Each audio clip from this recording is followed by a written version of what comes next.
ఒక సాయంత్రం దుమ్ముతో నిండిన రహదారిపై నడుస్తూ ఉండగా స్కంద కళ్ళకి ఒక విచిత్రమైన వెలుగు కనిపించింది. అదేమిటంటే రోడ్డు పక్కన చిన్నగా మెరుస్తూ ఉన్న ఒక విత్తనం. ఆ విత్తనం స్కందతో ఇలా అంది, నన్ను నాటవు, నేను నీకు మాయ అంటే ఏంటో చూపిస్తాను అని. ఆశ్చర్యంతో పాటు ఆనందంతో నిండిన స్కంద ఆ విత్తనాన్ని జాగ్రత్తగా తీసుకొని తన జేబులో వేసుకున్నాడు. ఇంటికి వచ్చాక తన చేతులతో ఒక చిన్ని గుంత తవ్వి ఆ ప్రకాశించే విత్తనాన్ని మృదువుగా మట్టిలో పెట్టి కప్పేశాడు. ఆ రోజు నుంచి దానిని తన స్నేహితుడిలా చూసుకోవాలని నిర్ణయించుకున్నాడు.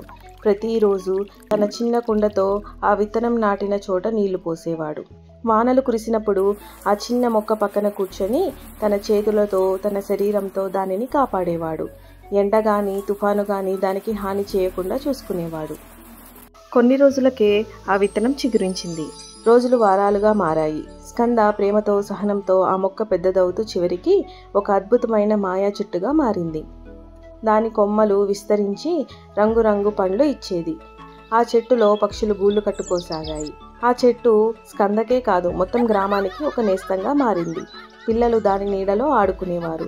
పక్షులు తీయని పండ్లు తినేవి. పెద్ద వయస్కులు దాని కింద కూర్చొని విశ్రాంతి తీసుకునేవారు. ఆ చెట్టు అందరికీ ఆనందాన్ని ఇచ్చేది.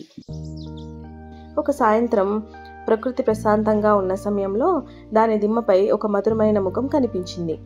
చెట్టు ఇలా మాట్లాడసాగింది, స్కంద, నిజమైన మాయ అనేది వెలిగే విత్తనాల్లో లేదా పండ్లలో లేదు. నిజమైన మాయ అనేది నీడను ఇవ్వడంలో, ఆహారం మరియు ఆనందం పంచడంలో ఉంది.